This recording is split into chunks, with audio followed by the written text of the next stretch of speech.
So we're at the 2-hour plus mark.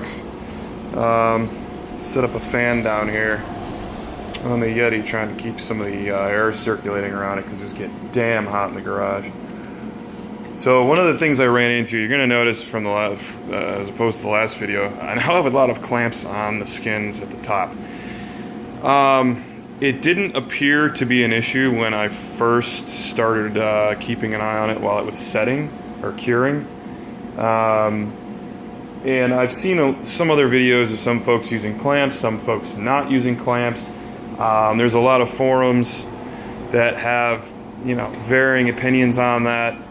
I thought that it was going to be okay. And then what I started seeing was some delamination up at the top.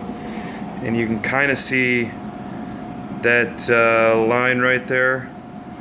That is where the skin is starting to pull away from the core. My guess is that the high heat just caused some warping. I managed to clamp it pretty good to try and correct that. Some of it is just too far gone, I think.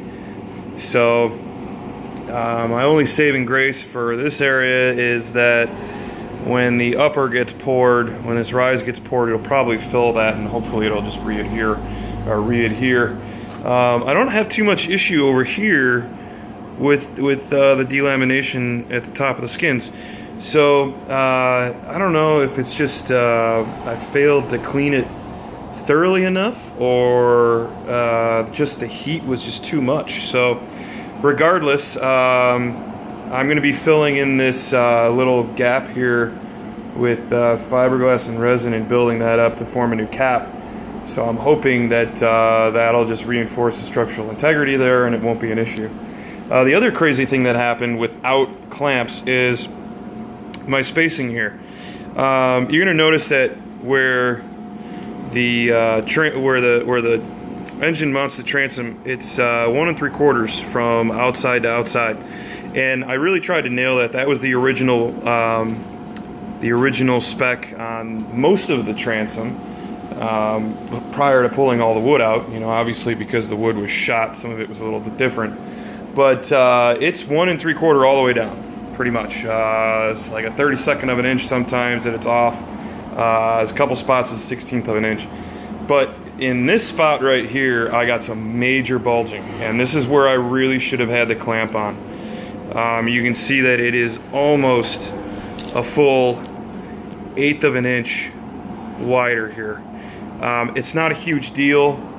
It's not going to really affect anything negatively being up at the top like that, because down at the bottom I'm sure it's still close to 1.5 inches inside. But still it's one of those aesthetic things that had I put the clamp on it initially, it probably wouldn't have happened. So one of those live and learn things. Hopefully somebody else can learn from that mistake. I have been following a guy on YouTube called Captain House. He has some fantastic videos of replacing transom in his Seawolf, and he's using C-cast rather than the RJ6011 or the Nida Bond. And he had clamps on a couple different spots on his, saying that he liked the fact that he could adjust the width as he was going along.